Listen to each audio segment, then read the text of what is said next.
YouTube? Rasta Hobidon here, and today I am here with another Sonic IDW issue review, and this is issue 71, and it's gonna be also 72. I just want to say I am a little bit of an idiot brain here. I forgot to do a recording to these two issues. So issue 73 and 74 are already been done and already been fully edited and fully recorded, and I already got it finished. I just need to publish it. So I haven't got a chance to do 72 in 71 and 72 review because I was let's just say I was busy and I was distracted, and there are certain things that kept me away from doing those certain things. People been asking me for so much for a lot of things, and I got distracted and I got busy, and certain personal issues have kept me busy as well. Important things for my future. But yeah, I'm here now. 71. Like, comment, subscribe. Future videos along the way for more Sonic IDW reviews. I am looking forward to do more future reviews in the future if I get the chance. So we're just playing. So this is me playing catch up to. We already know issue 71 and 72. You already know what we're getting ourselves into. But for those who haven't, let's get on to a quick review. Okay, these are our cast members: Sonic, Tails, Amy, Bell, the Babylon Rogues, Clutch Possum, Duo, aka Mimic, Surge, the Tenric, and Restoration. As we led from issue 70, Tails and Amy found Bell locked up and tied up. Tails wants to know what happened. Bell says she was working on the extreme gear and helping Amy and the others get it prepared and ready for the race, until she was ambushed by Clutch and the Clean Sweep goons. And we told her it was Amy Rose got an idea Amy Rose know who Clutch is. The moment Bell describes him, Amy knows who's really going on. Tails does not know because he never met Clutch. Maybe he did. Meanwhile, we're back at the race. This is basically taking down other racers with a ball, I guess. And Surge takes down a couple of opponents. And the crowd cheers. They're all getting ready. Sonic was about to make his entrance, and then this fake imposter showed up out of nowhere, which surprised Sonic a bit. Lanolin is out for blood here. She wants to hunt him down. As this fake imposter, who is, let's be honest, it's Clutch. It's Clutch. Clutch is riding that exact same stream gear. He's using his shape-shifting powers. You can tell by the design, the shade of glasses are orange, not red. And it goes a little bit dull as he starts attacking people with the ball, taking out Lanolin. That will bruise her a bit, and starts making Sonic more of a jerk, more of a jerk, and more of a hated person, which Sonic is not too fond of that. And Whisper and Tangle are on the way to find Lanolin, only get ambushed by Mimics of shape-shifting powers, shape-shifting as Surge to get these two to fight each other. As Surge and Kit starts arriving, Tangle and Whisper starts attacking. Add a little technical issue. As the others are racing each other, the Babylon Rogues got caught into the mess. Kit keep away. As Sonic really wants to get in there, knowing things are getting messy, Mimic makes his move and unmasks the hero while damaging the gear. Mimic learns that Sonic is the Phantom Rider, and the gear starts going whack mode. This causing a big explosion. Sonic doesn't know who Mimic is, so he's kind of caught by surprise by this, which causes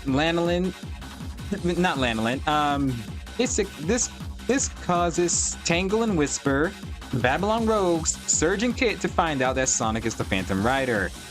So Sonic's identity is kind of blown thanks to Mimic shenanigans, and he's gonna cause trouble for this. Due to the rot causing trouble, falling apart, they get separated, and things kind of got complicated for Sonic and the others. Jet the Hawk is kind of insulted that this race is like insulting him. Storm and Wave are wondering maybe Sonic is doing this because he pretty figured out something shady's going on. They immediately knows that Sonic isn't doing this evil things for some reason. Jet knows this too. He said maybe Sonic knows something that we don't. We need to. This is Sonic the Hedgehog we're talking about. He doesn't turn evil for no reason. So maybe.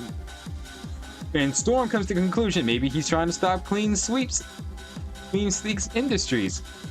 And Jet does it. Yeah, maybe he might have thought the Clean Sweep might be the bad guys. And Jet's kind of annoyed that Sonic figured it out himself, so he's gonna make sure he finds Sonic and figure out what the heck is going on. We meet with Surge and Kit. Surge is a little frustrated. But Surge says it's supposed to be a simple gig, not everything be so complicated. Until Surge gets called out by a little girl, and that little girl, his name is Ivy, who happens to be the daughter of the conductor and his wife from Who Murdered Sonic the Hedgehog from that fan comic. So yeah, they are canon in this series. They are beloved. She says she was a fan of Surge. She has a mage of heroic actions, and her electric powers are so cool. He hopes to see her again. This causes Surge to be softened up, saying, I don't think we can do this evil thing anymore. And Kit doubles down and agrees with Surge, wanting to help her, wants to see that light, the crowd cheering for her, being nice to her. Kit wants Surge to be happy for her. We meet back where Lanolin is angry, filled with anger, and Duo just playing the victim card, not playing with her emotions. He really wants to take down the Phantom Rider, not knowing the Phantom Rider really is. She wants to arrest him in the most brutal ways. Oh boy, and Tangle can hear that frustration. Tangle, meeting up with Whisper, Whisper is going through her, who's just sitting on the bed with her Whis. She's worried that Sonic might have turned bad guy, but she doesn't want to believe it. She doesn't think it's true. Whisper breaks the silence to Tangle, saying, I stopped recording the video after she took the mask off, but when we thought it was Mimic, but I can't trust herself. She can't trust herself anymore, but she does trust Tangle. So she kept the recording. And what she sees is two different versions of the Phantom Rider. They both have different extreme gears, and their color shades are different colors. Sonic was riding with a different extreme gear with a plasma scarf, while the other one was not. So this comes to the conclusion to both Tangle and Whisper that Sonic is not the one that attacked them recently. Not that the real Sonic didn't attack them. It was just racing. So Tangle and Whisper comes up to the plan, finds Sonic and help them out and figure things out, and meet up with Jules. Yet Wave and Storm want to find out who is behind the scene, find out who's behind this, and get some answers out of Sonic. And Lanolin and Surge and Kit wants to be heroes, and they want to earn it the right way. We meet up with the villains as Clutch is not happy to find out that Sonic is the Phantom Rider due to what Mimic given the information. Clutch is angry, and he wants to kill Sonic the Hedgehog with his own bare hands out of frustration, which even disturbs Mimic for some reason. He says, sorry, don't worry. He's sorry about his outbursts. He said he wants to make sure things goes right. As Mimic states that the next time Sonic shows up as the Phantom Rider, he wants Sonic dead. He wants Sonic dead permanently.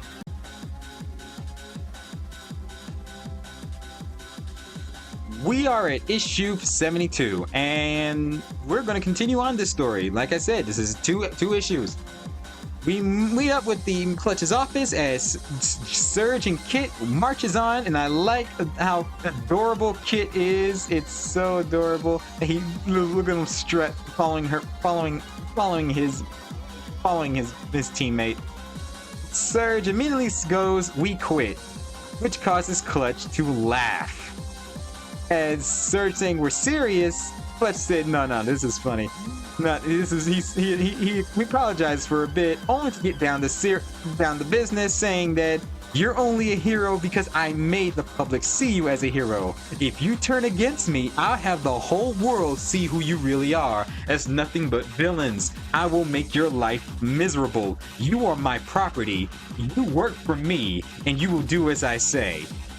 I will make the whole world see you as a monster if you don't. Which is I kind of feel sorry for these two. They just serve one master to another out of frustration. This is so cheer up and enjoy your glory. You get to be more violent, and I want you to kill the Phantom Rider. Surge, out of frustration, shoots out lightning in the sky, and she hates how someone's telling her what to do. We meet out in the fields where the audience and people are trying to get ready for the next race. Sonic is hanging outside in the rain due to his gear is kind of messed up and broken by Mimic. Sonic is aggravated, saying he couldn't get Tails to fix this, so he's kind of stuck here. Avoiding the lightning that Surge is kind of shooting lightning out there out of frustration. Sonic said electrical storm is a bit dangerous. He has to find the way to get out of here. While avoiding traffic, lightning starts attacking us. The random lightning starts attacking a civilian's car. This has caused the Babylon Rogues to step in to help out the civilians. As Jet, Wave, and Storm create light paths for the vehicles to go through to safety. As Jet noticed Sonic in the distance as the Phantom Rider trying to keep a low profile, Jet immediately goes for the attack. He immediately attacks Sonic right off the bat. Sonic's trying to avoid the conclusion, trying to reveal his identity right off the bat. Sonic doesn't have that time for this, and he can't explain himself as Surge is not being reasonable here. He is just throwing a lot at him. Sonic tries to blow some cover, trying to find some cover to keep out of sight. He gets grabbed by one of the civilians, only to realize he's in the hovercraft van of Night the Owl and Dawn the Rooster. Sonic has never met them before, but he has heard of Sonic has met him in the announcer. So Dawn said Dawn was looking forward to meet the Sonic the Hedgehog and was expecting him to be the Phantom Rider. Night the Owl is as he meets him in his humble abode, the little van vehicle. He meets him with Dawn the Rooster. Dawn the Rooster tells Sonic, that was an interesting little show you put out back there. Again, at the ball challenge. Sonic immediately tells him he didn't do that. Dawn the Owl immediately agrees. He said, "Yeah, I told you it wasn't the real Phantom Rider. You were more funnier when you first showed up." Noticing Jet is outside the window, he puts Sonic down to avoid Jet's eyesight, saving him from another fight. Jet goes off. Sonic gets a moment to talk to Night and Dawn for a bit, and explained everything. Night the Owl tells him that's quite a story. Aren't you worried about people knowing your identity as the Phantom Rider? Sonic says, it's kind of a bit too late for that. I don't care what the public sees me as I am. I'm just keep flying under the radar. I'm just doing this to help so my friends can get what they need, and I'm counting on them. Sonic is the type of guy who does not care if his reputation is ruined. He believes in what he believes.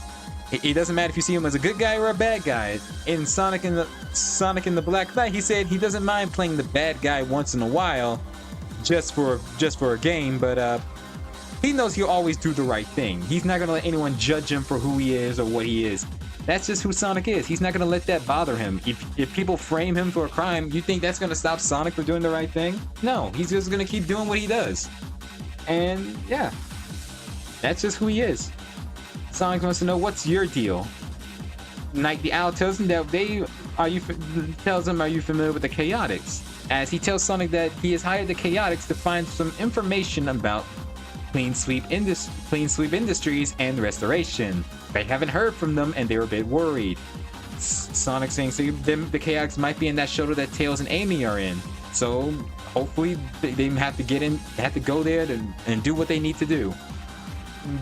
Dawn took the time to fix Sonic's gizmo that Eggman has created and hopefully did the best he can. And it works. And his Phantom Rider disguise is fixed. As Sonic races off to do what he has to do. We meet back with Clutch and Kit as Surge and Kit. I don't know why I said Clutch. Yeah, I'm getting mixed with the green characters. Surge is annoyed. First Starline, now Clutch. No matter what they do, someone is always trying to control them and use them as a tool. Kit tells her not to worry as he has a plan. We meet up with Tails, Amy, and Belle as they're trying to meet up at Jules' office. They are being guarded by two mascots. As Amy tells Belle to go in, but a safe, which caused some tension, basically. And Belle just wants to see Jules. The mascot says no. Belle notices that the mascot is missing his necktie, till she realized that the necktie was used to tie her up. He realized she made a mistake and gets grabbed and tries to lock her up for good.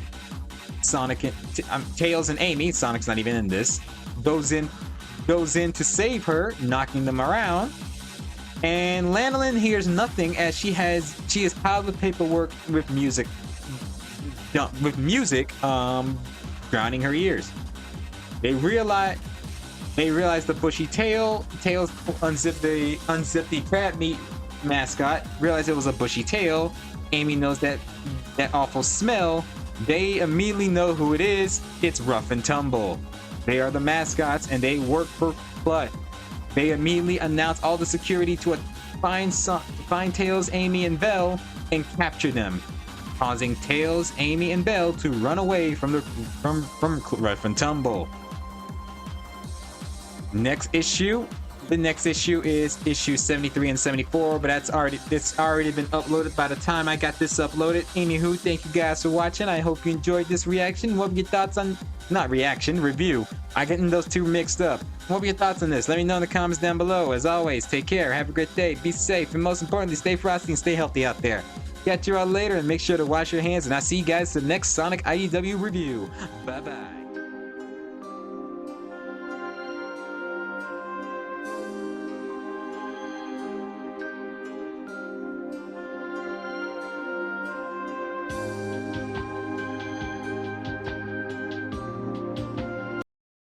Comes down to this one penalty kick. Can the young woman break the glass ceiling and prove once and for all that a female can be just as good an athlete as a male? You know, Amy, anytime someone calls attention to the breaking of gender roles, it ultimately undermines the concept of gender equality by implying that this is an exception and not the status quo.